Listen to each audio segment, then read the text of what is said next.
We propose a new architecture for the DeepSim pipeline that enables learning symbolic representations for a varying number of objects. In the original DeepSim architecture, given a state, the encoder outputs a fixed-size discrete vector.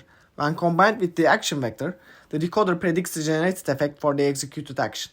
In this work, instead of giving the whole state as an input to the encoder, we first partition the state into several parts, encode the state into symbols, interact symbols with each other, then output the effect. This allows us to model the interaction of parts with each other for a varying number of parts. For example, in our experiments, we partition the depth image of a table into the object segments. Each object is processed independently in the encoder. As previously, these symbols are concatenated with the action vector. Then, each symbol updates its representation by interacting with other symbols via multiple self-attentional layers.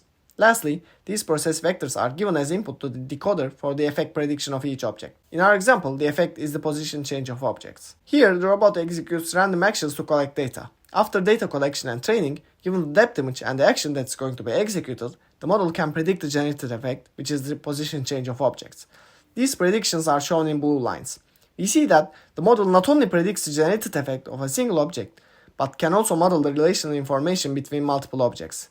For example, when there are two objects on top of a stick, the model predicts that all the objects will move. We can also look at the average states that correspond to different symbols. These can be thought of as the groundings of the learned symbols. Once these symbols are learned, we can train a forward model that predicts the symbols in the next state. This allows us to do planning. We can search for action sequences that arrive at a goal state.